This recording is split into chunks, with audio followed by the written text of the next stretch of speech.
Feed ഫുട്ബോളിൻ്റെ മറ്റേ എപ്പിസോഡിലേക്ക് എല്ലാവരും സ്വാഗതം. നേരെ ചെൽസി വേഴ്സസ് ബേൺലി മത്സരത്തിലേക്ക് കടന്നു കഴിഞ്ഞാൽ പറഞ്ഞു കഴിഞ്ഞാൽ കൂടിപ്പോവും. അപ്പോൾ ചിലരൊക്കെ എന്നെ ചെൽസി ഫാൻ അല്ലാണ്ടാക്കി കളയും.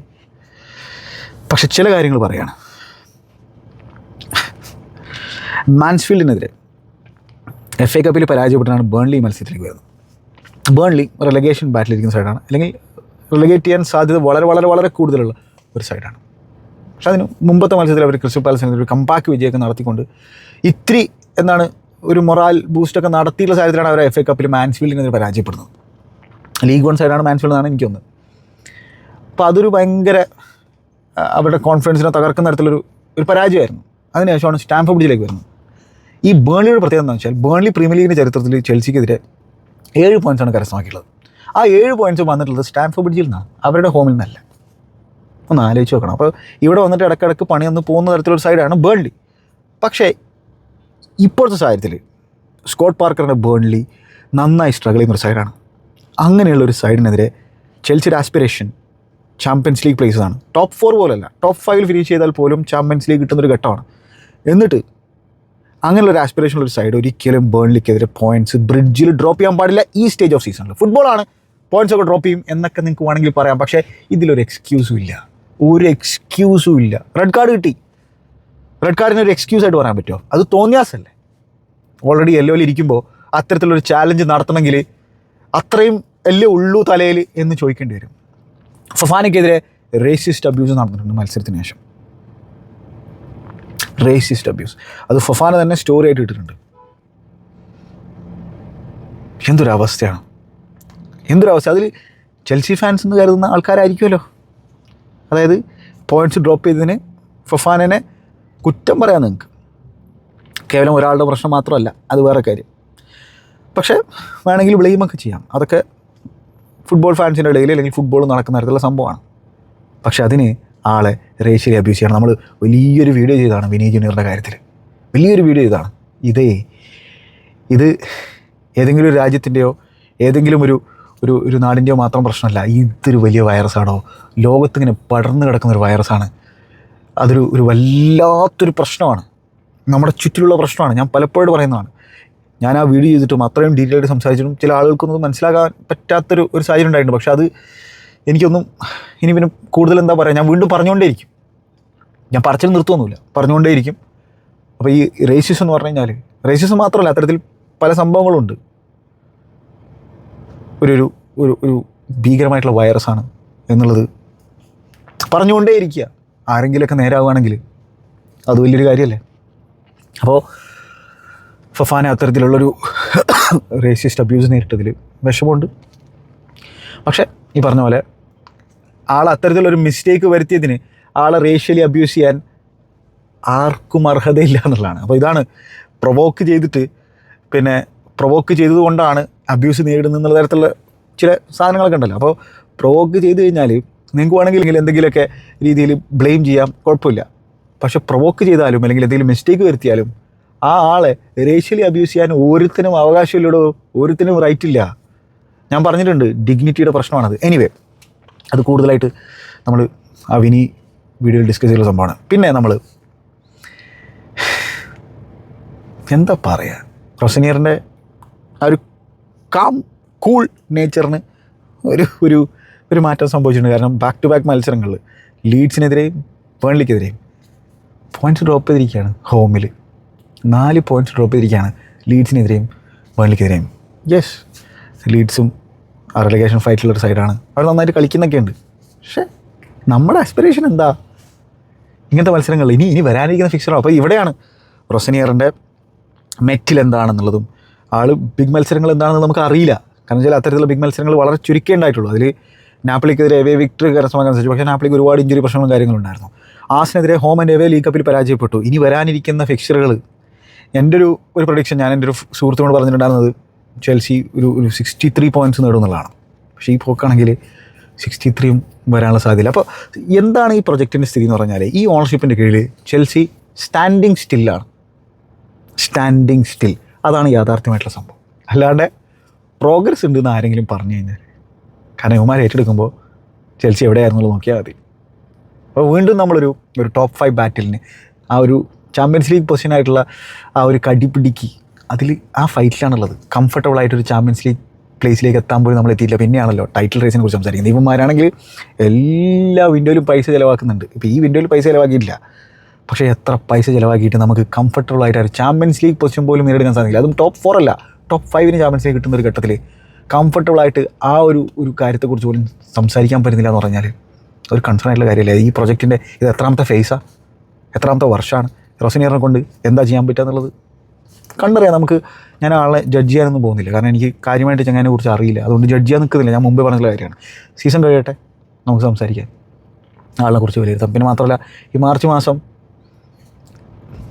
ഏകദേശം ധാരണയൊക്കെ കിട്ടും നമുക്ക്. പക്ഷേ ഇത്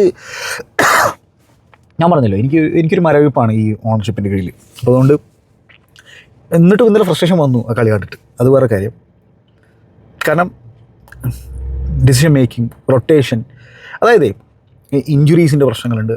ഈ റൊട്ടേറ്റ് ചെയ്തിട്ട് ഇവന്മാർക്ക് ഇഞ്ചുറീസും കാര്യങ്ങളും, അതായത് എന്താ പറയുക, ഫോഴ്സ് റൊട്ടേഷൻ ആണല്ലോ, എന്നിട്ടും ചില ഇഞ്ചുറീസ് പ്രിവെൻറ്റ് ചെയ്യാൻ പറ്റില്ല. അത് വേറെ കാര്യം. അങ്ങനെയാണ് ഫുട്ബോളിൻ്റെ ഒരു രീതി എന്ന് പറഞ്ഞാൽ.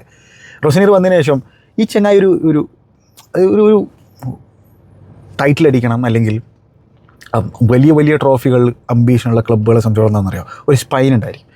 അതോടൊപ്പം തന്നെ ഒരു പ്രോപ്പർ ബാക്ക് ലൈൻ ഉണ്ടായിരിക്കും. ഇത് ഞാൻ മാത്രം പറയുന്ന കാര്യമില്ല, ഇത് എന്താണ് ഫുട്ബോൾ കളിച്ച് അത്രയും എലീറ്റ് ലെവലിൽ ഫുട്ബോൾ കളിച്ചിട്ടുള്ള ആളുകൾ പറയുന്നൊരു കാര്യമാണ്. അതായത് ഒരു പ്രോപ്പർ ബാക്ക് ലൈൻ ഉണ്ടായിരിക്കും, അതിൽ എക്സ്പീരിയൻസ്ഡ് ഹെഡിൻ്റെ ഒരു സാന്നിധ്യം ഉണ്ടായിരിക്കും. അതേപോലെ തന്നെ അത് ആ ബാക്ക് ലൈന് എന്തെങ്കിലും ഇഞ്ചുറി പ്രശ്നം ഉണ്ടെങ്കിൽ മാത്രമേ അത് മാറ്റുകയുള്ളൂ. അവിടെ റൊട്ടേഷൻ നിൽക്കില്ല. അതേപോലെ തന്നെ നമ്പർ 9, അതുപോലെ മിഡ്ഫീൽഡ്, ഇവിടെ ഒന്നും റൊട്ടേഷൻ നിൽക്കില്ല ഗോൾ കീപ്പർ സിറ്റുവേഷനിലും. പക്ഷേ റോസിനിയർ വന്നതിന് ശേഷം സെയിം ബാക്ക് ലൈൻ വെച്ചിട്ട് ഇന്നേ ഒരു ഫുട്ബോൾ കളിച്ചിട്ടില്ല, ഒരു ഗെയിം കളിച്ചിട്ടില്ല. അപ്പോൾ അതിൽ ഇഞ്ചുറീസൊക്കെ ആരായിട്ട് പറയാം, പക്ഷേ സ്റ്റിൽ ഈ റൊട്ടേഷൻ മേലെന്ന് വരുന്ന ഒരു സാധനമാണ്, അത് വേറെ കാര്യം. അമ്മമാരുണ്ടല്ലോ ഭയങ്കര എന്തൊക്കെയോ പ്രൂവൺ ചെയ്ത എസ്ഡിമാരാണല്ലോ നമുക്കുള്ളത്, അല്ലേ? എന്തൊക്കെയോ പ്രൂവൺ ചെയ്തവന്മാർ. അപ്പോൾ അവർക്ക് ഇത്രയും വലിയൊരു ക്ലബിനെ ഡിക്റ്റേറ്റ് ചെയ്യാനുള്ള അവകാശം, റൈറ്റ് കൊടുത്തിരിക്കുകയാണ്. ഇപ്പോൾ റീസ് ജെയിംസിനെ ആ സമയത്ത് പിൻവലിക്കാനെടുത്ത തീരുമാനം റോസിനിയറിൻ്റെ തന്നെ തീരുമാനമാണോ? റോസിനിയറിൻ്റെ തീരുമാനമാണെങ്കിൽ കോമഡി ആയിട്ടുണ്ട്. എന്തിനാണ് റീസിനെ ആ ഒരു സാഹചര്യത്തിൽ പ്രൊട്ടക്ട് ചെയ്യുന്നത്? റീസിനെ പോലെ ഒരാൾ ആവശ്യമില്ല ആ ഗെയിം സീ ഔട്ട് ചെയ്യാനായിട്ട്. ആകെ എന്തെങ്കിലും ബുദ്ധിയുള്ളൊരു ചങ്ങായിയാണ്. നേരത്തെ തന്നെ ടൊസിനെയൊക്കെ കൊണ്ടുവന്നിട്ടുണ്ട്. ടൊസിൻ വന്നാൽ തന്നെ ഇടങ്ങാറാണ്. ടൊസിൻ വന്നാൽ തന്നെ നമ്മുടെ പാതി കോൺഫിഡൻസ് പോകും. ജസ്റ്റ് മിസ്സായതാണ് റെഡ് കാർഡ് കിട്ടാണ്ട്. ഒരു ലോങ് ബോൾ വന്നപ്പോൾ ആളുടെ 1v1 ഡിഫെൻഡിങ് നമ്മൾ കണ്ടതല്ലേ, ജസ്റ്റ് മിസ്സായതാണ്. അവിടെ അതൊരു 50-50 ഗോളാണ്. അത് ഫൗൾ കൊടുത്തിരുന്നെങ്കിൽ റെഡ് വീണ്ടും കിട്ടിയത്. അപ്പോൾ 9 പേരായിട്ട് ചുരുങ്ങിപ്പോയാൽ ഫ്ലെമിങ്ങിനെതിരെയുള്ള ആ ഒരു ചാലഞ്ച് ജസ്റ്റ് എസ്കേപ്പാണ്. ബട്ട് ടോസിൻ പിന്നെ റീസിനെ പിൻവലിച്ചിട്ട് അത് കുറച്ച് മിനിറ്റ് ബാക്കിയുള്ളൂ, ഇനി ഇഞ്ചുറി ടൈം ബാക്കിയുള്ളൂ.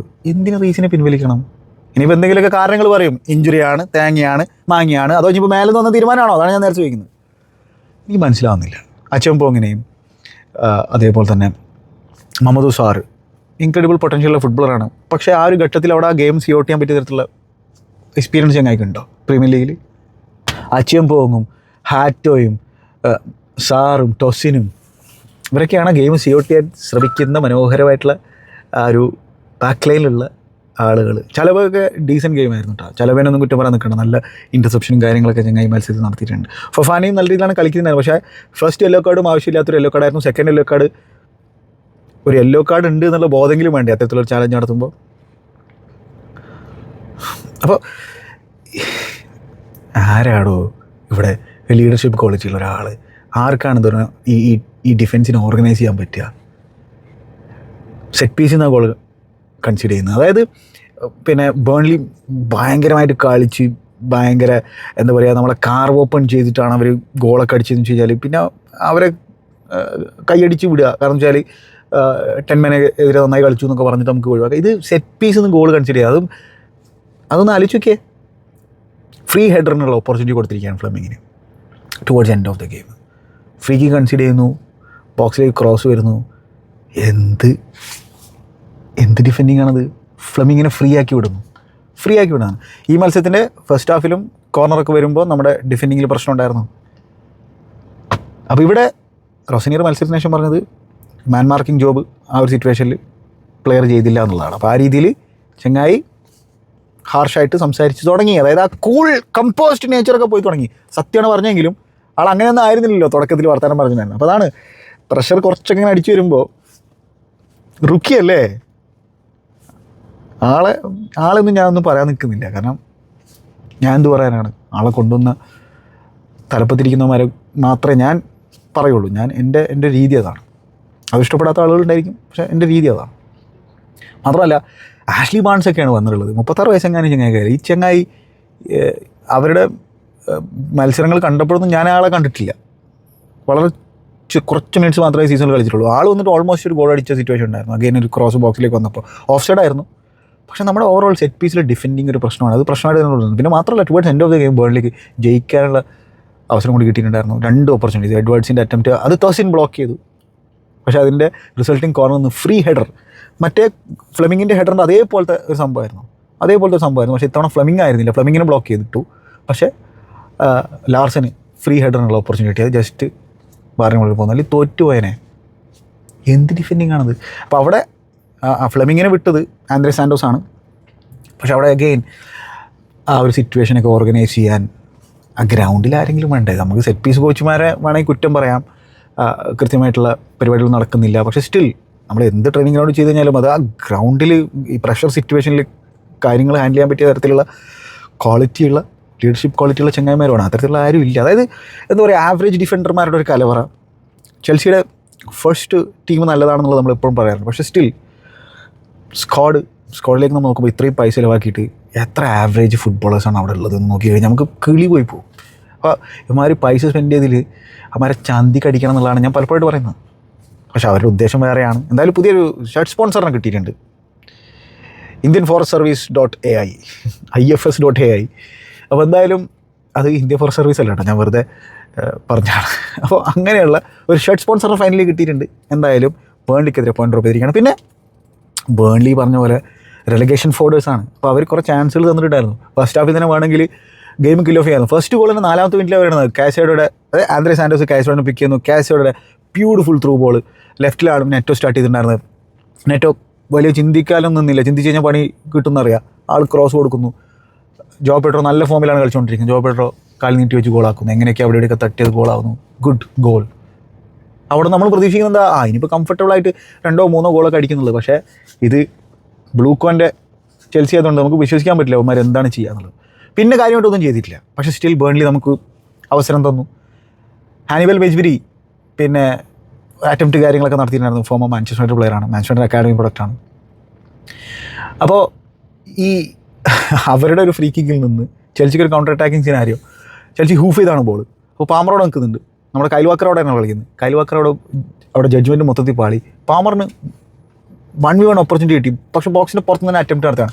പാമറിന് ആ ഒരു സിറ്റർ മിസ് ചെയ്തപ്പോൾ ഞാൻ പറഞ്ഞത് കോൺഫിഡൻസിനെ ബാധിക്കും എന്നുള്ളത്. കാരണം അമ്മാതിരി സിറ്ററാണ് മിസ് ചെയ്തത് ലീഡ്സിനെതിരെ. അത് മിസ് ചെയ്ത് ഞാൻ ആരുടെയും കോൺഫിഡൻസിനെ ബാധിക്കും. അത് ചിലരൊക്കെ കമൻറ്റ് ബോക്സിൽ പറഞ്ഞിട്ടുണ്ടായിരുന്നു അതൊന്നും ബാധിക്കില്ല, ആൾ ഭയങ്കര കൂളാണ്. മനുഷ്യന്മാരെ കുറിച്ച് നമ്മൾ സംസാരിക്കുന്നത്. അവിടെ അത് ബാധിച്ചിട്ടുണ്ട്. ആളുടെ ടച്ചസിൽ പ്രശ്നമുണ്ട്. ആൾ അടിക്കുന്ന ഷോട്ടുകളൊക്കെ നേരെ കീപ്പറിൻ്റെ കയ്യിലേക്ക് പോകുന്നു. ഇവിടെയും 1v1 ഓപ്പർച്യൂണിറ്റിയിൽ അത് ഗോളായിരുന്നെങ്കിൽ ഒരു പക്ഷേ ബേൺലിക്ക് 2-0 കഴിഞ്ഞാൽ തിരിച്ചു വരാനുള്ള ഒരു സാധ്യതയും അവർക്ക് ഉണ്ടായിരിക്കില്ല. അല്ലെങ്കിൽ അത്തരത്തിൽ ബ്രിഡ്ജിൽ അവർക്ക് തിരിച്ചു വരാമെന്നുള്ള ഒരു ചിന്തയൊന്നും വരില്ല. എൻസോ ഫെർണാണ്ടസിൻ്റെ ഡിസിഷൻ മേക്കിങ്ങിൻ്റെ പ്രശ്നം, കോൾ പാമറിൻ്റെ ടച്ചിലുള്ള പ്രശ്നം. ഓപ്പർച്യൂണിറ്റീസ് കിട്ടിയിട്ടുണ്ടായിരുന്നു ചെൽസിക്ക് ഒന്നിൽ കൂടുതൽ ഗോളുകൾ അടിക്കാനായിട്ട്, ഗെയിം കിൽ ഓഫ് ചെയ്യാനായിട്ട്. പക്ഷേ അത് എടുക്കാത്ത സാഹചര്യത്തിൽ പിന്നെ സെക്കൻഡ് ഹാഫിൽ ആ റെഡ് കാർഡ് കൂടി വാങ്ങിയപ്പോൾ അത് കൗണ്ടർ പ്രസ് ചെയ്യാൻ ശ്രമിച്ചതാണ് ഫൊഫാന. പക്ഷേ അതിൽ കൃത്യമായിട്ടുള്ള ഫൗളുണ്ട്. അതിൻ്റെ ആവശ്യമില്ല അവിടെ. അതായത് കൗണ്ടർ പ്രസ് ചെയ്യേണ്ട ആവശ്യമില്ല എന്നുള്ളതല്ല, ഞാനൊരു യെല്ലോ കാർഡിലാണ് നിൽക്കുന്നുള്ളൊരു ബോധ്യം വേണ്ടേ. അതില്ലാതെയാണ് അമ്മാതിരി തോന്നിയാസം ചെയ്തത്. അതേപോലെ തന്നെ ഗുസ്തോ ലെഫ്റ്റ് ബാക്കായിട്ട് കളിക്കുന്നത് അത്ര സുഖമുള്ളൊരു കാര്യമൊന്നുമല്ല. അവിടെ ആൾ കംഫർട്ടബിളേ അല്ല, നമുക്കെല്ലാവർക്കും അറിയുന്നതാണ്. പക്ഷേ കുക്കുരേക്ക് ഇഞ്ചുറിയാണ്, എന്ത് ചെയ്യാൻ പറ്റും. പിന്നെ എന്ത് പറയാനാണ്, ബേൺലിക്കെതിരെയൊക്കെ പോയിൻറ്റ്സ് ഡ്രോപ്പ് ചെയ്തിട്ട് അതും ഇത്തരത്തിലുള്ളൊരു സിറ്റുവേഷനിൽ ആ ടോപ്പ് 5 റേസിലിരിക്കുന്ന സാഹചര്യത്തിൽ ഇപ്പോൾ ലിവർപൂളിനൊരു ചാൻസ് കൊടുത്തിരിക്കുകയാണ്. പിന്നെ ഇനി വരാനിരിക്കുന്ന ഫിക്സ്ചറുകൾ ഭയങ്കര ടഫാണ്. അടുത്തത് ആർസണലുമായിട്ടാണ്, പിന്നെ സിറ്റി വരാനുണ്ട്, അങ്ങനെ കുറേ ഫിക്സ്ചറുകൾ വരാനുണ്ട്. അപ്പോൾ ഇത് പിന്നെ ചാമ്പ്യൻസ് ലീഗ് ഗെയിം വരാനുണ്ട്. എന്തായാലും ടീമിൻ്റെ ഇൻകൺസിസ്റ്റൻസി. പിന്നെ റെഡ് കാർഡ് 6ാമത്തെ റെഡ് കാർഡാണ്. അതായത് ഈ സീസണിൽ ഏറ്റവും കൂടുതൽ റെഡ് കാർഡ് വാങ്ങിയിട്ടുള്ള പ്രീമിയർ ലീഗ് സൈഡ് ചെൽസിയാണ്. അപ്പോൾ അതിനെ അൺലക്ക് ചെയ്യുന്നോ അല്ലെങ്കിൽ തേങ്ങയുടെ മൂടൊന്നും പറഞ്ഞിട്ട് കാര്യമില്ല. ഡിസിപ്ലിൻ്റെ പ്രശ്നമുണ്ട് ഈ സൈഡിൽ, ഇൻകൺസിസ്റ്റൻ്റ് ആണ് ഈ സൈഡ്. കാരണം lack of leadership, lack of experience ഈ സൈഡിലുണ്ട്. ചില പ്ലേയേഴ്സിനൊക്കെ ഇപ്പോൾ എക്സ്പീരിയൻസ് ആയി ഇവിടെ കളിച്ചിട്ട്, പക്ഷേ ഇമ്മാതിരി തോന്നിയാസം കാണിക്കാനും ഒരു എക്സ്പീരിയൻസ് വേണം, അതില്ല. പിന്നെ ഉള്ള എക്സ്പീരിയൻസ് ഉള്ള ഹെഡ് എന്നൊക്കെ പറഞ്ഞാൽ തൊസിനെ പോലെയുള്ളമാരാണ്. ലാസ്റ്റ് ചോയ്സ് സെൻ്റർ ബാക്കായിട്ട് യൂസ് ചെയ്യുന്ന തരത്തിലുള്ള ചങ്ങായിയാണ് നമ്മുടെ. സത്യം പറയാലോ, ആളൊന്നും ഗ്രൗണ്ടിൽ കൊണ്ടുവരേണ്ട കാര്യം പോലും ഇല്ല.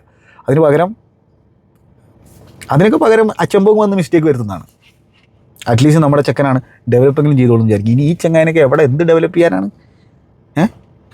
പിന്നെ വിന്നിങ് പൊസിഷനിൽ നിന്ന് ഹോമിൽ ചെൽസി 17 പോയിൻറ്റ്സ് ഡ്രോപ്പ് ചെയ്തിട്ടുണ്ട് ഈ സീസണിൽ. 17 പോയിൻറ്റ്സ്. ഏതൊരു സൈഡിനേക്കാളും കൂടുതൽ പോയിൻറ്റ്സ് ഹോമിൽ വിന്നിങ് പൊസിഷനിൽ ഡ്രോപ്പ് ചെയ്തിട്ടുള്ളത് ചെൽസിയാണ്. ടോട്ടൽ 19 പോയിൻറ്റ്സ് വിന്നിങ് പൊസിഷനിൽ ചെൽസി ഈ സീസണിൽ ഡ്രോപ്പ് ചെയ്തിട്ടുണ്ട്. അപ്പോൾ ഇതിൽ ഹോമിൽ പിന്നെ രണ്ടാം സ്ഥാനത്തിരിക്കുന്നത് ഹാമേഴ്സാണ്, വെസ്റ്റ് ഹാം. അവർ റിലഗേഷൻ ബാറ്റിലിരിക്കുന്ന സൈഡാണ്. അവർ 13 പോയിൻറ്റ്സ് ഡ്രോപ്പ് ചെയ്തിട്ടുണ്ട്. പിന്നെ പാലസ് അവർ 10 പോയിൻറ്റ്സ് ഡ്രോപ്പ് ചെയ്തിട്ടുണ്ട്. പിന്നെ മാക്പൈസ് 10 പോയിൻറ്റ്സ് ഡ്രോപ്പ് ചെയ്തിട്ടുണ്ട്. ചെൽസി 17 പോയിൻറ്റ്സ് ഹോമിൽ. ഒരു ഫോർട്രസ് ആയിരുന്നു ഒരു കാലത്ത്. ഇപ്പോൾ ആർക്ക് വേണമെങ്കിലും വന്ന് പോയിൻറ്റ്സ് എടുത്ത് പോകാൻ പറ്റുന്ന തരത്തിൽ. മാത്രമല്ല നമുക്ക് പോലും അറിയില്ല അവന്മാർ എങ്ങനെയാണ് കളിക്കാൻ പോകുന്നത്. അതായത് നമുക്ക് പ്രിഡിക്റ്റ് ചെയ്യാൻ പറ്റാത്ത രീതിയിലാണ് ചെൽസിയുടെ കാര്യങ്ങൾ. എന്താണ് ഈ ടീമിന് എക്സ്പെക്റ്റ് ചെയ്യേണ്ടതെന്നുള്ളതിൻ്റെ ഒരു ധാരണ എനിക്ക് കിട്ടിയിട്ടില്ല. ഈ ബ്ലൂ കോയുടെ പ്രൊജക്റ്റ് എന്താണെന്നുള്ളത് എനിക്ക് മനസ്സിലാക്കാൻ പറ്റിയില്ല. ചില ആൾക്കാർക്കൊക്കെ മനസ്സിലായിട്ടുണ്ടെന്നാണ് എനിക്ക് തോന്നുന്നത്. അവരെന്തൊക്കെയോ ഇതിനെ പുകഴ്ത്തി പറയാനൊക്കെ ശ്രമിക്കുന്നുണ്ട്. എനിക്കൊരു പിടുത്തമില്ല. I'm really sorry. Anyway, top 5 കിട്ടിയ ഭാഗ്യം. അപ്പോൾ അതിന് ഇനി ബിഗ് ഫിക്സറുകളിൽ ടേണപ്പ് ചെയ്യേണ്ട സാഹചര്യമുണ്ട്. ബിഗ് ഫിക്സറുകളിൽ ടേണപ്പ് ചെയ്യാറൊക്കെ ഉണ്ടായിരുന്നു. ഇനി എന്താണ് റൊസിനിയറിൻ്റെ കീഴിൽ ഉണ്ടാവാൻ പോകുക എന്നുള്ളത് കണ്ടറിയേണ്ട തരത്തിൽ സംഭവമാണ്. അപ്പോൾ ബിഗ് ഓപ്പർച്യൂണിറ്റീസാണ് പിന്നെ കളഞ്ഞു കുളിച്ചുള്ളത് ലീഡ്സിനെതിരെയും ബേൺലിക്കെതിരെയും ഹോമിൽ, അല്ലേ? ഇൻറ്റൻസിറ്റി ഇല്ലായ്മ. ബേൺലിക്കെതിരെയൊക്കെ ആദ്യത്തെ ഗോൾ നേരത്തെ തന്നെ വന്നപ്പോൾ പിന്നെ ഇങ്ങനെ അയഞ്ഞ വട്ടാണ്. ഇങ്ങനെ എന്തൊക്കെയോ വേണമെങ്കിൽ എവിടെ ഇൻറ്റൻസിറ്റി, ഒരു തേങ്ങയില്ല. എന്നിട്ടും അവന്മാർ മിസ്റ്റേക്ക് വരുത്തിക്കൊണ്ട് നമുക്ക് ചാൻസ് കിട്ടുന്നുണ്ടായിരുന്നു. കാരണം വെച്ചാൽ അവന്മാർ അത്രയും പ്രശ്നത്തിലുള്ളൊരു സൈഡാണ് ഈ ഫ്ലെമിങ്. 6 പ്രീമിയർ ലീഗ് ഗോളുകളായി ഇപ്പോൾ ബേൺലിക്ക് വേണ്ടിയിട്ട്. പക്ഷേ അവസാനമായിട്ട് ആളൊരു ഗോൾ അടിച്ചിട്ടുണ്ടായിരുന്നത് ഡിസംബറിലായിരുന്നു, ഡിസംബർ 6-ാം തീയതി. അതിനുശേഷം ഞങ്ങൾ ഇപ്പോഴാണ് ഗോൾ അടിക്കുന്നത്. അപ്പോൾ എല്ലാവരും വരൾച്ചയൊക്കെ അവസാനിച്ചില്ലേ? സമാധാനമായില്ലേ? ബേൺലി എന്തായാലും അവസാനം വരെ ഫൈറ്റ് ചെയ്യുന്നൊക്കെയാണ് പറഞ്ഞിട്ടുള്ളത്. കാത്തിരുന്ന് കാണാം നമ്മൾ അവസാനം വരെ ഫൈറ്റ് ചെയ്യുമോ. ടോപ്പ് 5 ഇപ്പോഴും പോസിബിളാണ്. ചാമ്പ്യൻസ് ലീഗ് ഫുട്ബോൾ ഇപ്പോഴും പോസിബിളാണ്. ലിവർപൂൾ അവരുടെ കളി ജയിച്ചിട്ടുണ്ട്. നോട്ടിംഗ്ഹാം ഫോറസ്റ്റുമായിട്ടുള്ള എവേ മത്സരം.